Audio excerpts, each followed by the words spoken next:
नमस्कार मित्रांनो, आज आपण डिवॉर्मिंग करत आहे. तर आज आपण विळबॅक कंपनीचं नीलजान घेतलेलं आहे. तर आज आपलं मागे 3.5 महिन्यापूर्वी आपण डिवॉर्मिंग केली होती. जसं ऋतू बदलतात तशाप्रमाणे त्यांच्या पोटातले जंतुसुद्धा प्रभावी व्हायला लागतात. आता आपण बघितलं की संक्रमण वातावरण आहे. तर संक्रमण वातावरणामध्ये किड्यांचा प्रादुर्भाव जास्त दिसतो आणि थंडीमध्ये काय होतं की आपल्याला जसं आपण म्हणतो की खायला जास्त लागतं, पण जेवढं अंगाला शरीराला लागलं पाहिजे तेवढं लागत नाही आणि किड्यांचा प्रादुर्भाव असल्यामुळे मग शेळी वीक व्हायला लागते.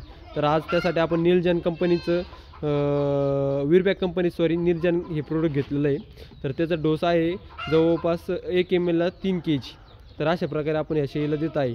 आपण आज आपल्या सगळ्या शेळ्यांचे डिवॉर्मिंग केलेली आहे. सगळ्या शेळ्यांना आपण बाहेर सोडलेलं आहे. काल आपण सगळ्या शेळ्यांना गुळाचं पाणी दिलं होतं. गुळाच्या पाण्यामुळे सगळं पोटात जंत येतात व त्यामुळे मग जंत मारण्याला आपल्याला फायदा होतो. अशा प्रकारे आपण सगळ्या शेळ्यांचे जंतनाशक करून घेतलेलं आहे. आज आता आपण त्यांना सलग 10 दिवस आता लिव्हर टॉनिक देणार आहे, त्यामुळे त्यांना ट्रेस येणार नाही. पण याच्यामध्ये जे कंटेन आहे झिंक सल्फेट आणि कॉपर सल्फेट, याच्यामुळे ट्रेसमध्ये येत नाही आणि आपल्या 3.5 ते 4 महिने गाभण असल्यामुळे आपण हे सिलेक्ट केलं होतं नीलजान कंपनी, आपलं विळबॅक कंपनीचं नीलजान. त्यामुळे सगळ्यांनी आता ज्यांचे डिवॉर्मिंग करायचे राहिलेले त्यांनी सगळ्यांनी करून घ्या.